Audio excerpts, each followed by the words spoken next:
Jaganmohan Reddy July 1 తర్వాత arrest కాబోతారా? అవును అనేటువంటి ప్రచారం కూడా జోరుగా జరుగుతుంది.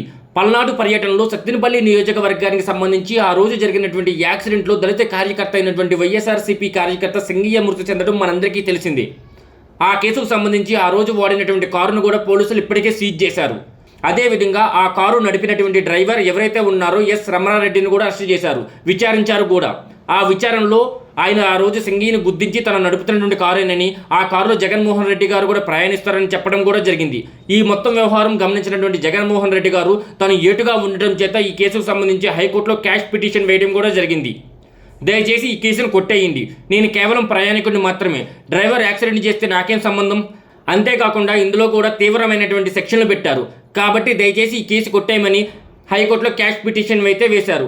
కానీ ఆ క్యాష్ పిటిషన్ను ఏదైతే ఉందో దాని విచారణకు అది మంగళవారానికి వాయిదా పడినట్లు కూడా తెలుస్తుంది.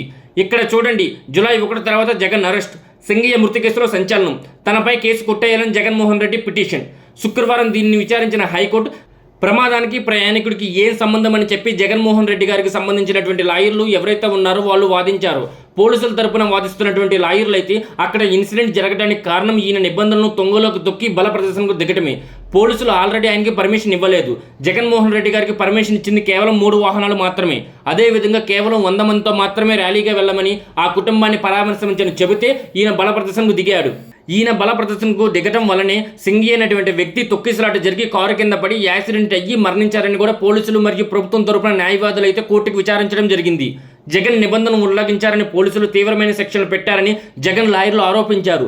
జూలై 1 వరకు అరెస్ట్ చేయొద్దన్న హైకోర్టు, సరే ఏది ఏమైనప్పటికీ జూలై 1 వరకు అయితే అరెస్ట్ చేయకూడదని చెప్పి హైకోర్టు ఆదేశాలు ఇచ్చింది. మరి జూలై 1 తర్వాత జగన్మోహన్ రెడ్డి గారు అరెస్ట్ అవుతారా అనేటువంటి ప్రచారం కూడా జరుగుతుంది. జూలై 1 లోపు అయితే అయ్యే అవకాశమే లేదు, ఎందుకంటే హైకోర్టు అరెస్ట్ చేయొద్దని చెప్పింది.